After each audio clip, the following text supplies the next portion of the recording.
Good evening, everyone, and welcome to another episode of Paranormal Roundtable. My name is Anthony, and I am not your show host. I am your show editor/producer, borrowing you for just a minute to make a small announcement. For those of you who join us during our live chats, our premieres, our live streams, we now have a little thing called YouTube Super Chat enabled. YouTube Super Chat is a neat little way to support the show from right within the live chat. All you have to do is click the little $sign and you'll be able to purchase a Super Chat, which is a special message that will stay at the very top of the live chat box with your name in bright colors and the amount that you chose to donate. And you can choose whatever amount you like. Nothing is too small and nothing is definitely too big for a donation. So if you want to show your support to not just us, but also to all the other fans of the show, consider purchasing a Super Chat. And now, without further ado, let's get to the second of a three-part interview with special guest Lisa Lycan. Well, that's not the only thing that's happened to you, though. That's just what happened to you as a child, right? Well, I mean, I had other childhood encounters, but that was the most intense one that I had. When you had other childhood encounters, you mean like with a different type of entity, or was it the same cryptid? I don't know, dealer's choice. I mean, I had some Bigfoot encounters. I think that there was this house that we moved into across town was haunted. There's a lot of really bad stuff there, but like I had some sort of encounter with what I'm pretty sure was a ghost, and that was pretty intense. I mean, if you want to talk cryptids, we can talk cryptids. If you want to, just tell us what happened with the ghost. I mean, it's your story, okay. Basically your stories. Okay, so this is part of the reason, like, this brings my sister back into the picture again too. Okay, so we moved into this house after my parents decided to leave the one where we were having the Blondie encounters. Okay, they bought a bigger house, and I mean, there was just weird stuff that went on all the freaking time, you know. And my sister and I used to both go to bed and just lay there absolutely frozen in terror, and we didn't tell each other for years, you know. Our rooms were right next to each other, and we didn't talk about it until we were in our adulthood. But she and I would both sometimes see the same things. Like, we would think that we were seeing red eyes from the corner, like a dark corner of the house watching us. These would be different than the ones you saw outside the house, right? They seem more sinister. That's the weird thing. It really seemed like it was something that was just really bad. And here's the ironic thing, okay? So my mother was involved with witchcraft for a long time. Oh. And so I don't know. And she was up until like this point of living in this house. There was just some bad stuff going on. And I don't know if it was like that before we moved in, but it was definitely like that when we were living there. So I guess that was probably my one haunted house that I lived in, you know. We were definitely afraid of the basement. We had a detached garage that I think something was living in it. And this is an old New England house, you know, so most houses there, you've got an oil burner for heat. And ours died our first winter there, so my dad got a coal one, and I don't really know what possessed him to do that because it was a terrible choice. So we had a coal furnace, right, and we had a coal chute in our house, and they would, you know, drop off the coal and dump it down in the basement. And it was already dark down there anyway, and really creepy. But with the detached garage, which was probably about 25 feet from the house, there was another coal chute. And there was some sort of shop that was all concrete. And I think at one time it might have been a blacksmith shop. I mean, this was an old property, you know, so that house is probably about, I'm going to say at least 150 years old now. It was 100, you know, when we moved into it, it was, yeah. So, about 100 years old when we moved in. But there was a coal chute in it, and there was this weird closet that was underneath the stairs. And I remember I went in there one time, and I saw what looked like a nest of, like, old sheets and blankets and cardboard that something had made and was sleeping on. Yeah. Okay. Yeah, it was pretty creepy. But we had, and my room had the attic in it, which I had nightmares about this attic for years. But it looked like a closet door, right? But you open it up and there's a stairway going upstairs into the attic, right? And I'd wake up in the middle of the night and it would sound like something was walking down the steps in this house and trying the door that would lead into my bedroom, right? Like something was actually trying the door handle. I would sometimes, I don't know if somebody would have literally been in the attic or something else was turning on the lights, but a lot of times I go in my room and the light was on in the attic and I could see it. So I'd like shut my eyes and open up the door and like find the switch and turn it off. So I didn't want to see anything that was up there, you know. I don't blame you. But we had this small little window. It was a Dutch colonial, like, so some of them are different like designs, but this had like an enclosed porch that was like all these glass windows and everything.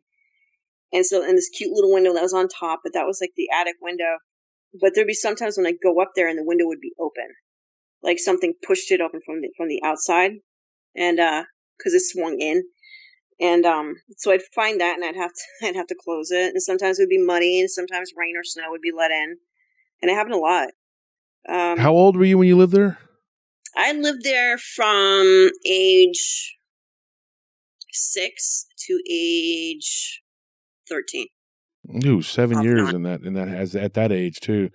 Mhm. Dealing with that paranormal activity had to have taken its Yeah. toll over time. Yeah. Yeah. When my parents split when I was 11, so we spent like a couple of years not in that house, and then we moved back in when my dad moved out of the state. So Were they in denial, like your parents, when you told them, "Hey, there's something yeah, creepy"? no. Here's the weird thing: they weren't in denial about the house being haunted. They both thought the house was haunted. They were in Oh, denial okay. about other stuff. That was what was so weird. They were in denial about other things. Okay, and we'll definitely get to that. But they both thought it was haunted because just weird stuff would just happen. Our cats would be freaked out all the time. They'd go missing too. I mean, so it was like there was something in the neighborhood. Ugh. But They went missing in the neighborhood, though, not in your house, right? I mean, no, they went missing in the neighborhood. yeah. Yeah. As far as we knew. I mean, I don't think we lost anything in the house. Unless they're falling into that black hole abyss in the basement. I don't know. But it would be weird, you know. But I did have, okay, and this was definitely a Dogman that I saw. That I do know for sure. So I was either 8 or 9.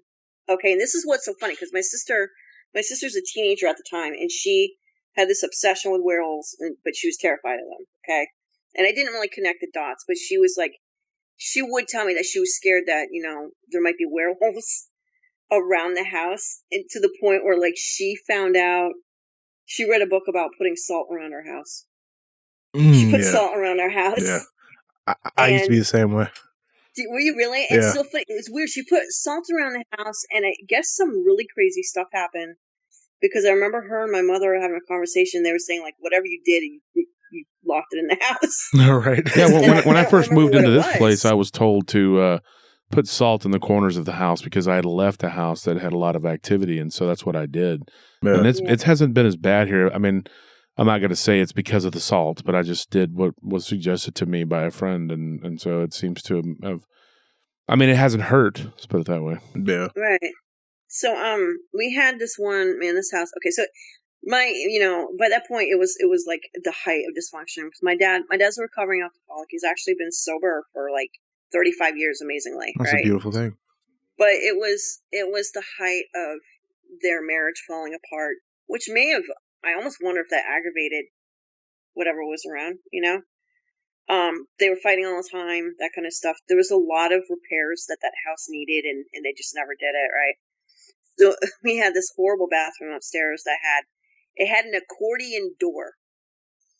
So, you pulled it out and you had to kind of hook it. And then when it went back in, it just looked like an accordion, right?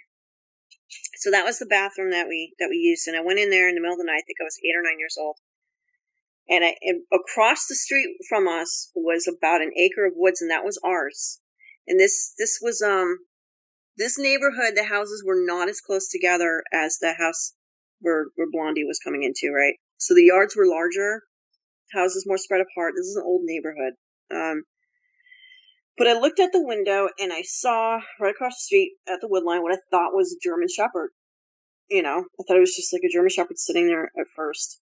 And I remember kind of looking at it, and it was just kind of looking at something, and I remember it looking to its right, and then all of a sudden it looked right up at the window at me, and it smiled basically, but it wasn't a friendly smile. It was more menacing than. Yeah. And then it stood up. So it was down in a ditch that was across the street. That was next to where like my parents would actually park, and it stood up. And I remember seeing, like a muscular chest. And I don't remember any other details about this thing. Just because I couldn't, I'm in terror. I can't peel my eyes away from this thing smiling at me, right? Right. But it stood up and it was looking at me, and I think I do remember one point it stepped out of the ditch and started to cross the road towards the house, and its eyes were locked on my eyes, right? It's very disconcerting. And I remember closing the curtain, and I remember that from the age of 9 through 13, almost 13, we moved away like a month before my 13th birthday out of the state. Between 9 and just about 13, if I woke up in the middle of the night and I had to pee, I didn't go. So it was that bad, huh? Yep. Yeah. I didn't care how bad it hurt. How many bedrooms was it? It was a 3-bedroom. And so in that house, the same thing with like the ghost. Okay, so that I know was a Dogman. Like it fit the description. I do sort of remember. Okay, like like you can look at somebody's face, but you can still the rest of your vision will see like body parts. You know what I'm saying? Right. So I do remember arms. I do remember chest. I do remember a tail. And those legs weren't straight. Those had kind of the the backward back dog bend. legs that everybody talks about. So that so there was that. And like I said, my sister at the same time is obsessed about werewolves and whether those are real. Okay. We've got, like I said, some entity that's showing up in the house and we're seeing eyes. I remember like a couple of times my mother would be somewhere in the house and she'd think she'd see something and she'd scream and she'd be freaked out. And she's like, oh, I thought I saw something, but she'd never talk about it. My dad, in the height of his alcoholism, was a lot like Jack Nicholson's character in The Shining. I mean, he really was. He scared the hell out of us. Okay. Wow. It was bad. It was really bad. So it was almost like whatever in the house was really just messing with him too. Definitely feeding off of it. I'm sure. Oh yeah. Especially if he's that bad. I mean. No, it was so bad that he got to the point where he wasn't eating anymore. He was just drinking. Didn't end up like him chasing you through a maze in the snow in the end. Right? No, I know, but it felt like we were scared. We were scared it was going to get to that point. I'm trying to write my book. Yeah. So it really was just feeding. It was feeding on just a lot of stuff, right? So, and like I said, we were hearing stuff walking on the roof. I would hear things right outside my bedroom window because there was a roof outside my bedroom window that was over the covered porch, and my sister would hear it too. And this is when like we would talk about it a little bit. We'd both hear footsteps on the roof, and again, because my parents worked for the school system, it just must be kids, right. Coming to our house and walking on the roof at night to scare us, which makes no sense. But some textbook stuff like during the summer we'd have the windows open and the screens on, and something would scratch the screen doors and the windows at night. So that was going on, rocks being thrown. And I was telling somebody this the other day, which I thought was really weird. I would play with Barbies a lot. And I promise I'll get to the ghost. I know that we were going to talk about that. But here's something that was interesting. So I would play Barbie a lot with either the other girls that were like in my neighborhood, or it would be just me. And we had these really big hedges outside our house. And so sometimes I would be playing Barbie, and then it would be time to go eat, or we would just have to go somewhere. So I would just leave them where they were to come back for them, right? And then sometimes by the time I would come back, there'd be an additional Barbie doll that wasn't there before, and it usually was really dirty, like it'd been buried somewhere. Wow. So, it was strange. Or sometimes it'd be, it sounds so silly, sometimes it'd be accessories, like shoes or dress, but they'd be dirty, Kind of like they'd been taken off and then moved and then like put back or something? No, they weren't mine, is what I'm saying. Oh, I see. thing brought me new Barbies. Oh wow, well that's nice of it. I mean, it's weird. I don't know what it was. That is weird. That's very weird. But it would happen every once in a while, you know. But getting to the ghost. Okay, so I saw it. My dad saw it, and one of my babysitters saw it. I want to say the first time we experienced this, though, if it was the ghost, it had to have been the ghost. I don't know what else it was. Right. We had like a powder room off of our kitchen, and there was a small hallway that led to the staircase that went to a side door. So that'd be like where the clear window was, and then the other staircase led down to the basement. Everybody was terrified of the basement, okay, except for my dad. My dad hung out in the basement. That was like, of course. Why wouldn't he feel all right in the basement? So, anyway, this girl lived like kind of across the street from me. She was a few years older than me. And she's babysitting, and she's like, "Okay, we're in the kitchen. I think getting something to eat." She's like, "I'm going to use the bathroom real quick." So I'm watching her walk into, like, go towards the bathroom, and all of a sudden she's looking at the door, the side door, and all the color from her face drains. And I'm like, what is it? And so I come around the corner and I look, and something had its face pressed up into the glass. But the weird thing about it was it could have been the ghost, but I'm not sure. But it looked humanoid. But the outline of it almost looked like an aura. Right. That makes sense, right? So like outlining it. Yeah, kind of like it was emitting something. Yeah, but it was showing its teeth, and its teeth looked sharp teeth, right? And I swear they do. I swear they do that on purpose. Like, I don't. Yeah.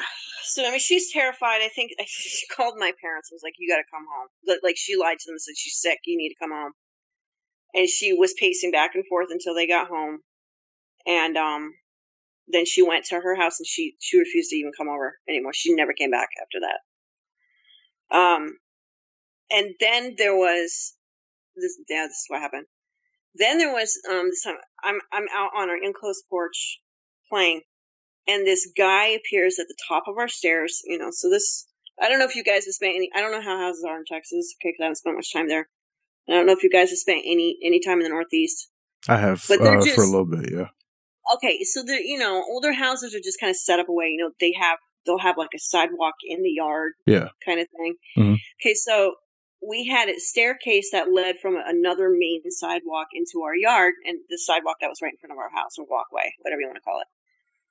So I look at the top of the stairs, and there's this young man standing there, and he's staring into the house, looking at me. But this guy is wearing a round hat that almost looks like something the Amish would wear, and what looks like a duster from the Old West, and like a button-down white shirt and black trousers. Okay, so he's looking at me, and he kind of has this weird grin on his face, and I'm looking at him, and back then it's like people solicited, all the time, because that was kind of the thing. And so I'm like, okay, who's this weirdo, Right, yeah. And all of a sudden there's just something about the way that he's looking at me that really, sets me off, and I'm like, okay, something's really wrong. And so I ran from one end of the porch to the porch door, and I made sure that it was locked. So we had a chain lock, and I made sure it was locked. And the next thing I know, he's right at that door. Like, he's instantly at that door. Ooh.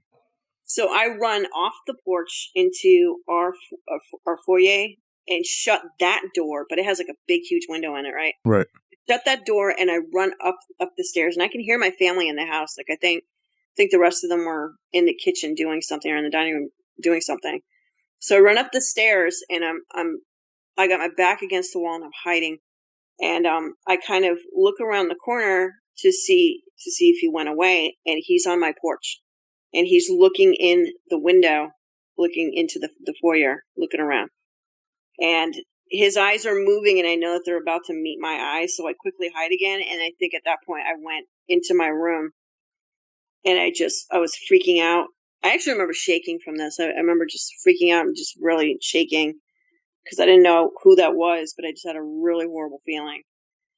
And then after a while, I have no idea how much time passed, I went downstairs, And, I'm sneaking downstairs to make sure he's not on the porch, and I'm looking through, the first door, and there's nothing on the porch. So I go outside, go onto our enclosed porch, and look at the door that leads outside, and it's still locked from the inside. Wow. And this guy, he looked like he was from the 1800s? Kind of, yeah.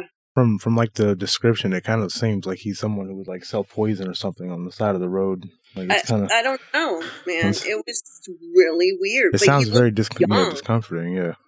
Like he looked like he couldn't have been any more than like 20. Well, back in the old days, people died of splinters pretty regularly. So. I know, and long brown hair. I do remember that long brown hair, and his eyes were dark. I don't know what color.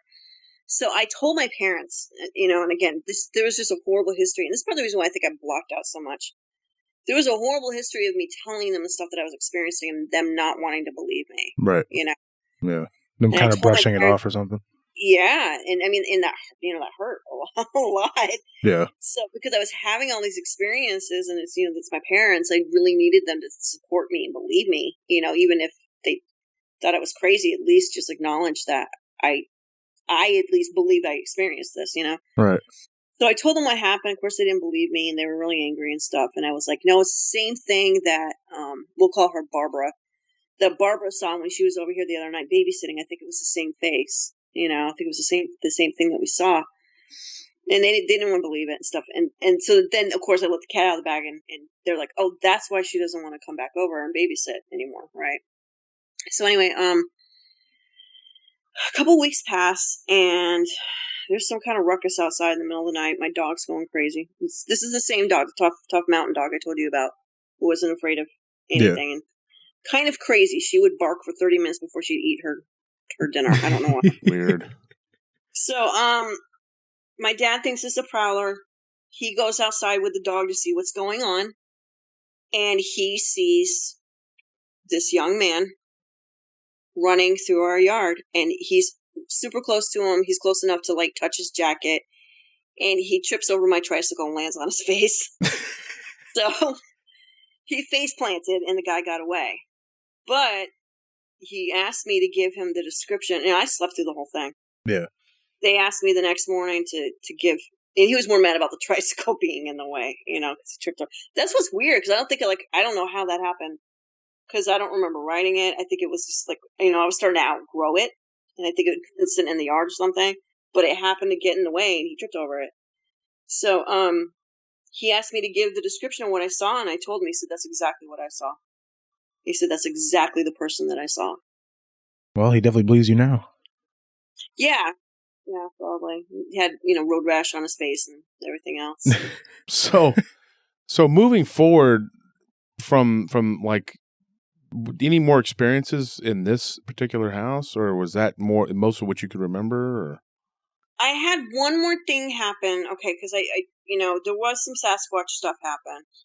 See, we just got done talking about the weird sleepwalking thing and how your mind's in a different state. I don't know. I really don't know what this was again. Okay, so, but my sister used to tell me that when I was really little, It looked like I'd go into a trance, and it would be really hard to snap me out of it. So I had that in addition to the sleepwalking thing. And I don't know what it was, but I do very distinctly remember coming out of one time at our grandmother's house in New Jersey. And my sister was just bawling because she didn't know what was wrong with me. But I don't remember, I wouldn't remember what happened when I was in them, but for some reason, this happened to me. This would happen to me when I was little, in addition to everything else going on, right? So, I don't know. Again, I don't know if this was a dream. I don't know what this was. Okay, I just know we'll just call it an experience. Okay. We were home alone. It was a really windy day. We didn't live far from downtown. We were within walking distance. So we decided that we were going to go downtown for something. And there was this path that was behind our neighborhood that was through the woods, and we decided we were going to take it. So we're on this path, and whatever experience this is, we're on this path, and all of a sudden there is this being there. And this is the weird thing, okay? The eyes looked a lot like the ghost eyes. Like they just sort of had like the same sort of look to them, right? very human. And I just remember, this is going to sound weird. Not that this isn't weird, but I just remember that there was hair on the body of this being that looked kind of white and purple in the light. All right. My sister and I saw this thing. I turned around to look at her to make sure that she was seeing what I was seeing. Her face just goes white and she bolts and she leaves me there. Okay. She's gone. I turn back around and this thing is right in front of me. And I just remember like the feel of a finger reach out and touch the back of my hand. And then I wake up in my living room with my sister. And my sister is crying and she's holding me. She's cradling me. And she's rocking back and forth. And it's storming outside. This is just so weird. Okay, so it's raining out. It's storming. And I remember waking up and I said, "Did you see that monster?" And she looked at me and she said, "There's something wrong with you. And I don't know what it is, but it's really scaring me." Just a quick question. Have you ever had any kind of like, what's the word? The term is disassociation. I'm sorry. Oh, dissociative behavior. Yeah. Have you been diagnosed with anything kind of along those lines, maybe? No. No? No. Like in adulthood, no. Do you think maybe that you were projecting some of these times?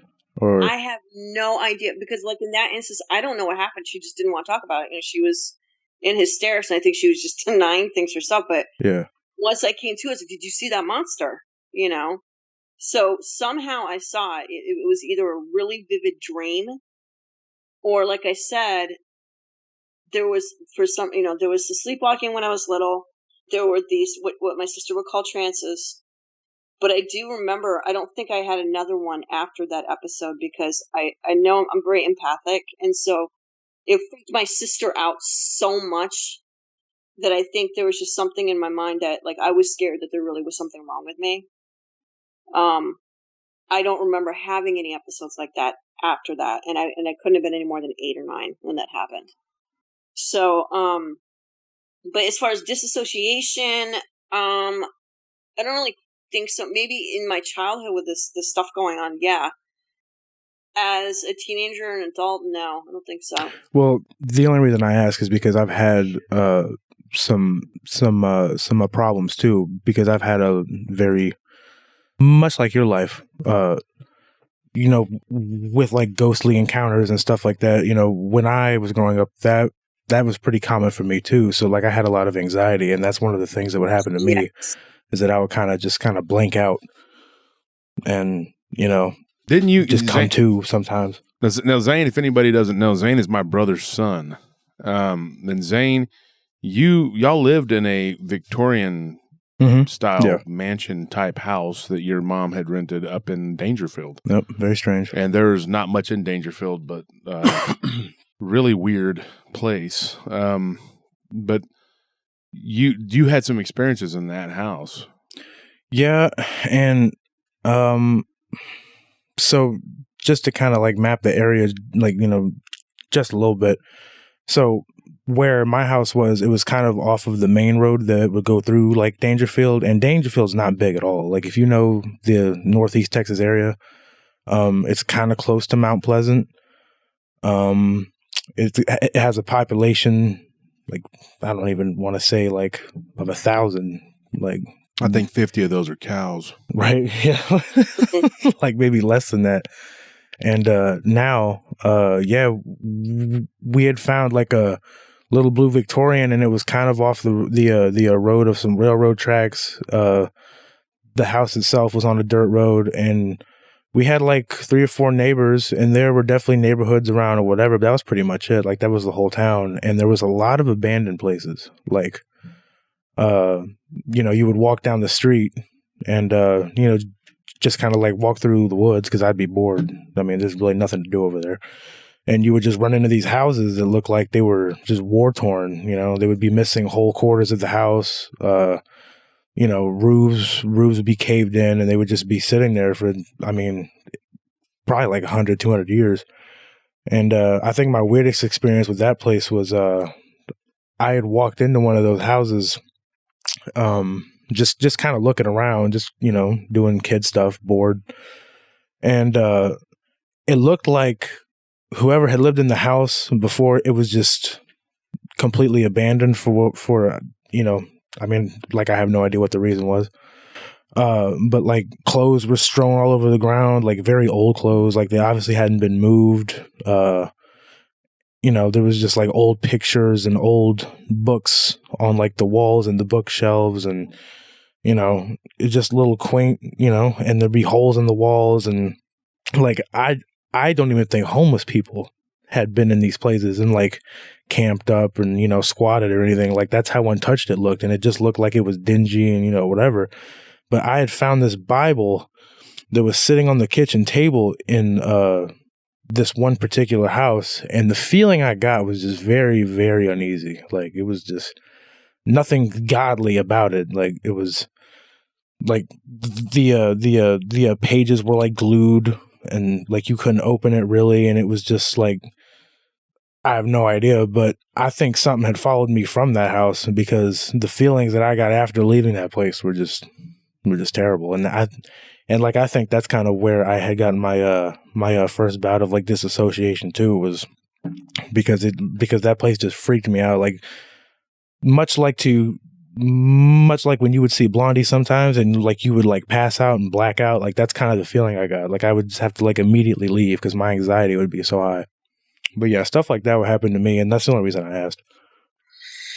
No, I mean, I get that, and I know I definitely had that when I was a kid, and I had a lot of anxiety. I mean, it wasn't just because of my family life, it's just because of stuff that was around, and I actually got to the point where I remember I couldn't sleep without music on in the background. I had to have something on. Yeah, me too. When I was working at one of the buildings downtown, when I was a really young man, was my first security job, and I took the job because it was easy, and I was kind of a slacker, and so I didn't have to do anything, and so but I had to walk around in the building. But so much stuff was going on in that building that I will eventually talk about it on the show one day, but it's going to take up a whole episode. But so much stuff would go on in that building that I would just walk around with a Walkman on. Now, people that are younger than us aren't going to remember what a Walkman. Yeah. It was a cassette. You put a cassette, and it was pretty neat. You could put your headphones in and just walk around. And so I had gotten to the point where I would do that on my shift, so I didn't have to hear any weird noises that I knew weren't human. Yeah. I don't blame you for that. You might have to explain what a cassette is, though, too. Yeah. A cassette was a very cumbersome and hard way to listen to music. Yes. You had to take a pencil or a pen and put them in and twist the rewind. Tape. Yeah. Or you at least had to have one on you in case you needed it. Yeah. Very much so, yeah. Yeah, so I don't know. I mean, I know that there was, it makes sense now, like I said, looking back, that I didn't sleep well in that house the whole time we lived there. I eventually ended up having a best friend, and I would like spend weekends at her house, and I'd sleep, So it was really strange. It was a very strange house, most definitely. And then, so when you guys were out of that place, what happened after that? Like, as far as your there was, there was still some stuff that was going on when I lived there. Like I had my first Bigfoot encounter. Didn't happen there, but it happened while I lived there, and that was at Lake Shaftesbury, which was in Shaftesbury, Vermont, which was not far. And the weird thing about that was, like, I feel more like I stumbled onto somebody else's encounter with one. So,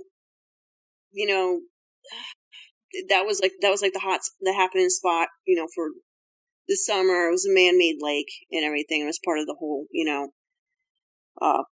Parks and Recreation kind of thing, but it was surrounded by mountains. And this is also part of like the whole Bennington Triangle thing, interestingly enough. Shaftesbury's in that.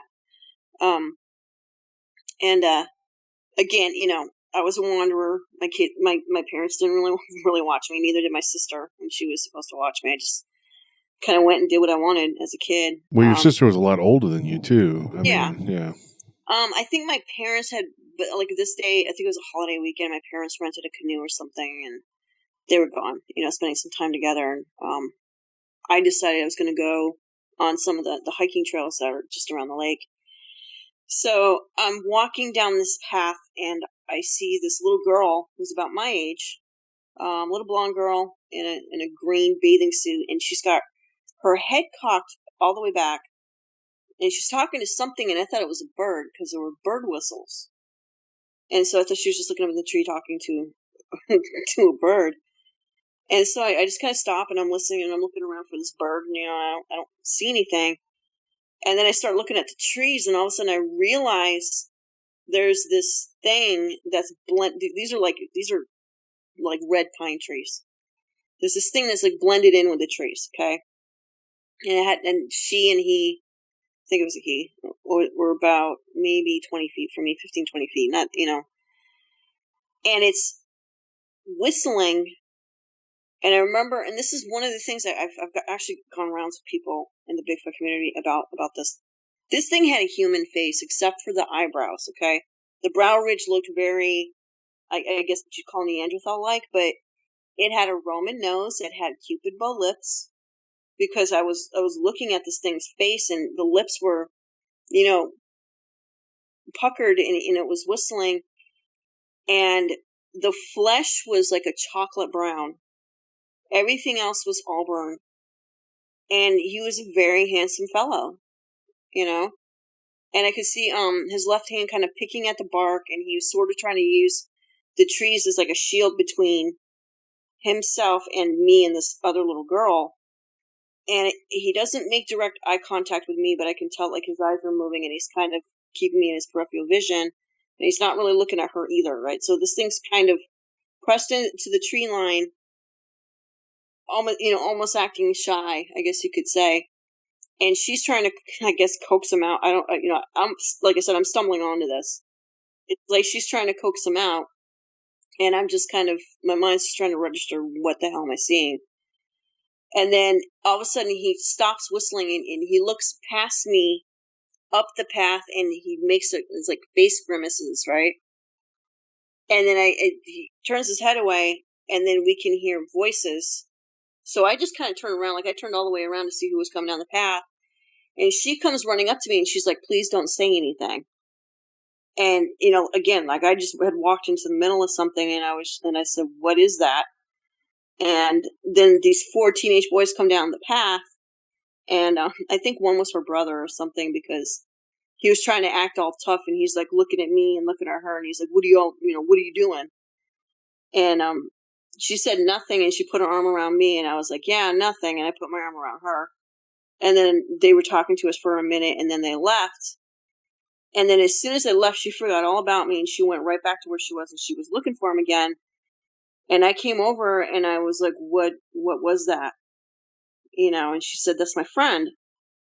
And I was like, okay. And then the whistling started again, and she's looking, and she's talking to it, all excited about this being there.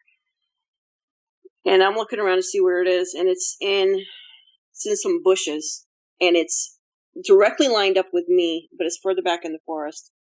And it has his hands kind of parted where it can view us, but I'm making eye contact with this thing. And I will say that I really got I got a feeling of evil looking into this thing's eyes. Other things I experienced, it was fear.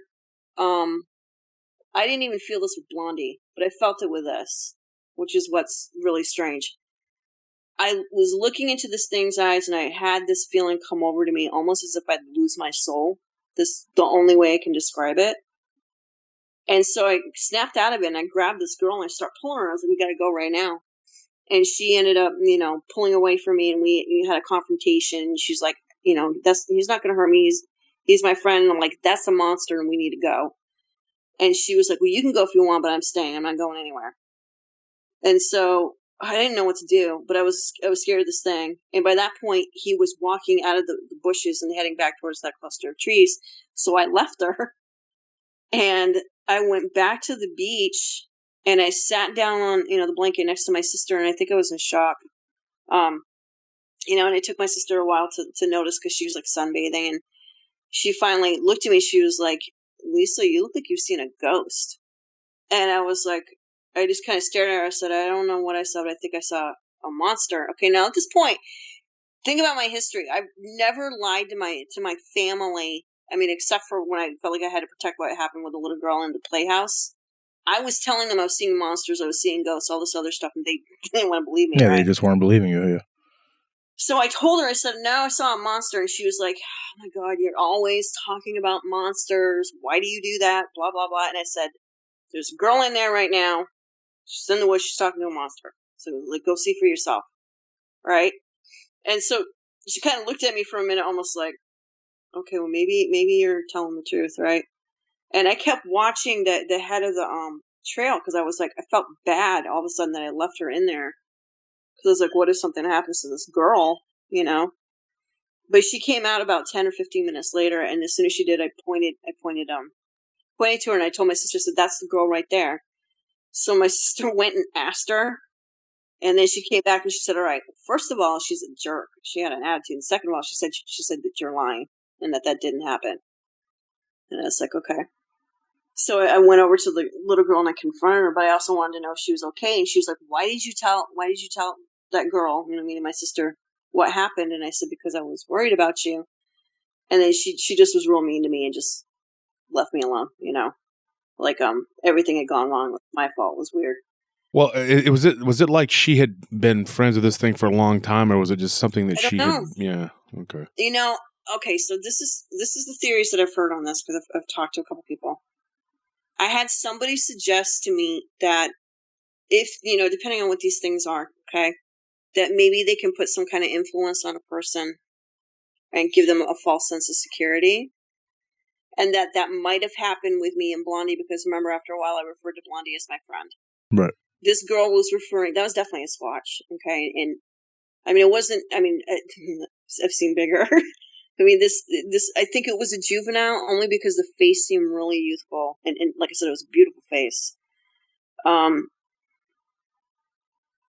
He may have somehow kind of put some sort of influence on her to make her feel safe or something, you know, like he wasn't going to hurt her. But when I looked into his eyes, I was like, there's something wrong. Like, it really felt evil. So, and she referred to him as her friend.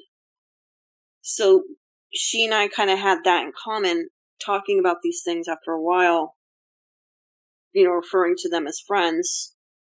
And so I've heard that theory. I've heard, I had somebody tell me that she might have been from the Pleiades, like not even human. I had somebody tell me that. Wow. What is she? Was she like a blonde haired? She was. Yeah. Yeah. She was very blonde, blue eyes, you know. So I had somebody tell me that.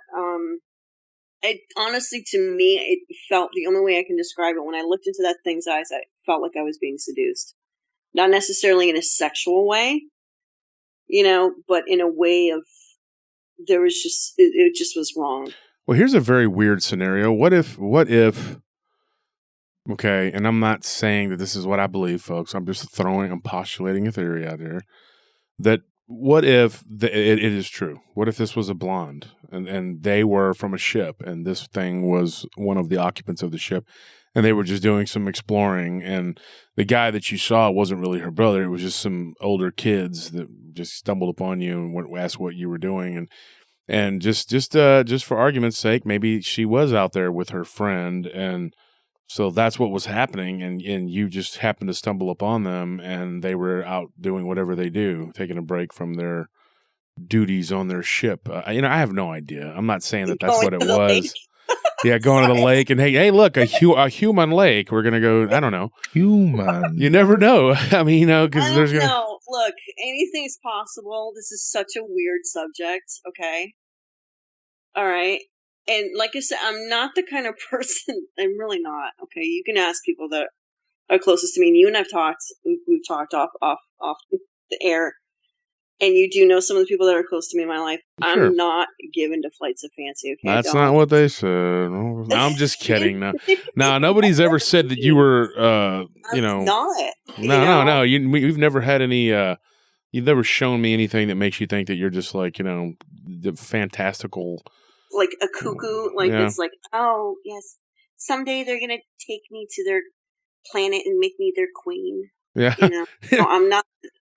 Well, you know, another thing that I've said before too is like people say, well, Wolf, that's my nickname, Wolf. You've had a lot of weird experiences. Most of mine were of a spiritual nature, but I could say this: I think everybody has. I think everybody does on a daily basis, but we tend to not either perceive it or we don't perceive it correctly and we blow it off. Now, there was a story that I did, and I'm not going to get into the story, whatever, but it's one of the early episodes where we picked up what I believe was a guy who was a ghost, and we gave him a ride. And everybody says, well, that's a weird thing that happened. I was with like 5 other people when that happened. I mean, I wasn't by myself, and 3 of the guys that I was with, I mean, are in my inner circle of friends, and they're around on a daily basis, and they can attest to that really happened. It was just the fact that it was like, oh, it's a weird situation. He seemed like a really weird guy. And I would never have thought nothing of it if I had not gone out there to that bar to see if I could find the guy. And then his stepdad and some people in the bar were like, no, that the description of the guy and his name. And they were like, no, he's deceased. Wow. That's the only way I would have ever found out. And now, Zane, your dad was involved in that. Yeah. Yeah, and so that's how we knew. And then here, I guess about 6 months ago, Anthony, he's right here in the studio. Anthony, you and Tony and me and Nellie went out there to those same places, and we talked to them. And there were a couple of pictures in the bar. They have like a new owner, and the bar owner, it's out in the middle of nowhere. And they had the picture of the old owner, and that was his son. And now I saw it. I said, that's the guy right there, And, of course, they told me when he had died and everything. And I was like, well, obviously he was deceased when we met him.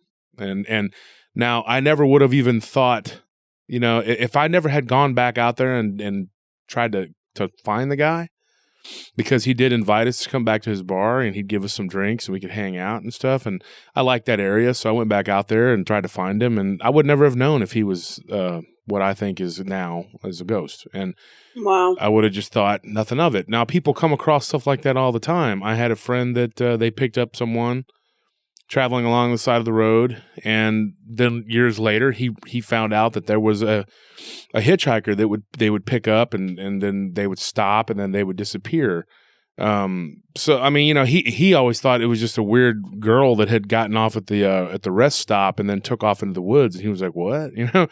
And years later, he found out that's not what that was. That was a spirit.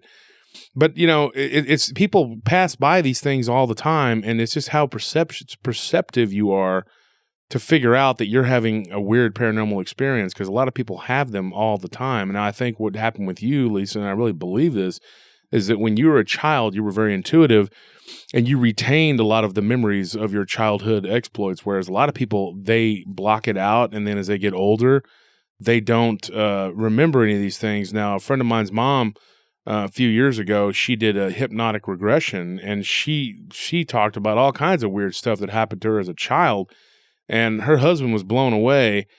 And when she would sleep, sometimes she would babble in her sleep, and it would be, talking these broken stories of weird, mishaps and stuff.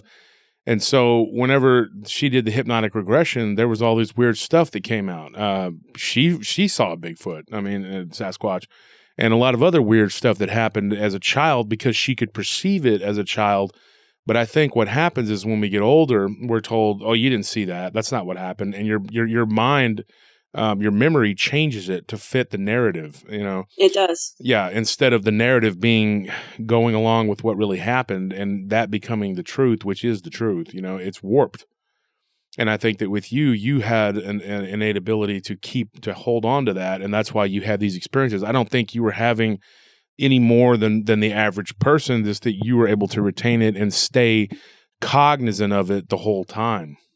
Well, a lot of this stuff I actually did block out. The only reason why I began to remember it was because I did so much intense Bigfoot research at first. I absorbed everything, and then I'd read stuff because in the early days of the internet we didn't have YouTube, so I was reading things that I was finding or listening to people's stories or whatever, and then there'd be something familiar, and I'd get a glimpse, and then I would really just try to focus on it, and it'd be I'd start to remember more. And actually, the more that I've talked about these things, the more I've been able to remember. I mean, there was some stuff that was with me for a long time, like the stuff that happened in my teenage years and my early adulthood. That stuff I hung on to. like some of the other stuff I just didn't remember, or I remember glimpses of it, or as time passed, it's like you can remember a piece of something crazy that might have happened to you. I mean, like, yeah, maybe that was a dream. Yeah, like it's kind of like a puzzle that you just kind of put together afterwards. And that's what I thought for a long time, especially with like the Blondie stuff. And it's weird because becoming a mother like sort of brought things back too. Yeah. It's really strange. And I can see that. And we've talked about that on our show. Nellie has spoken about that. We talked about how women have a natural intuition, and you guys have a sixth sense because you raise children. And your job has always been to kind of take care of the children. The men would go out and into the world. They come home. They're like, I'm not into this, whatever. They're very grounded into the physical of the trying to make everybody survive. But the women, you had to have a sixth sense, especially back in our early days. Like, say if you were a pioneer on the plains and the Comanches, you had to be able to have one step ahead to know to go and hide in the fruit cellar. You know what I mean? To get them in there in time before the cabin was burned and everybody was scalped or whatever was going to happen, or in times of war, you had to have that survival instinct, and you needed to have that sixth sense to be one step ahead of death. And I think that women develop that a lot more acutely, because of the child rearing. I think you're right about that, and it's funny that you mentioned the whole, like men being kind of out in the world and they're dealing with other stuff. So for me now, I mean, I'm in a place in life where I'm experiencing that because, I've I separated from my ex like 3 years ago. So I've been a single mom and kind of dealing with some of this stuff. And like, I was having activity up until last year. Where I live now, I mean, there's some strange stuff around here, but it's not like it was. So, at one point I was, and I told somebody this too, like in 1 week, I had to deal with something coming and visiting at night and leaving footprints outside my bedroom window and trying to get a tuxedo for my son for the prom. I had to deal with both of those issues in one day, So yeah, it just at times it would just kind of get like that. But I understand that thinking too. And I think probably most single moms understand that thinking, that duality of you got to worry about providing for your family and sensing something else and kind of going into high alert and protection mode in a way, because there's like, okay, there's something kind of going on that's strange. Like my kids, where I live now, my kids swear that there's something here. And, I mean, not to jump too far ahead, but I can share this very quickly. My oldest teenage daughter, she's 18, she swears there's an old man that's in their bedroom at night, and that between 2 and 3, if she's awake, he's there watching them, and it freaks her out. Now the weird thing is, like I had a glimpse of that a couple of months ago for whatever reason, or I dreamt briefly of that before they told me. Now here's the other weird thing. We hear the pitter-patter of little feet running up and down our hallway sometimes, and we don't know where it's coming from. So, well, it's obviously the good guy doll. I don't know, but he wants to be your friend to the end. The weird thing is, I think it was this past winter, quite actually, maybe early winter. I think it was like after a morning shift I worked, and I was really tired, so I came home and I took a nap, and I thought my youngest had come in and woke me up, and I really distinctly remember this. I remember being shaken awake very gently and feeling the weight of her, which I thought it was her, like laying on my shoulder, like like a child would do. Yeah. And kind of resting her head, and I remember grabbing her arm, and I was like, no, honey, please let me sleep. I promise I'll be out in a little bit. And I was looking at the arm, but the arm was much smaller than an 11-year-old's child. And then I remember kind of pulling on the arm, and I remember hearing a voice say, okay. And I fell back to sleep. Then maybe an hour or two went by. I got up, ran to the bathroom, went out to the living room, asked my daughter what she wanted, and she said, what are you talking about? And I was like, didn't you just come in like about an hour ago and wake me up because you needed something? And she looked at me confused and just shook her head like, no. And that was really clear. And that wasn't that long ago, and that was where I live now.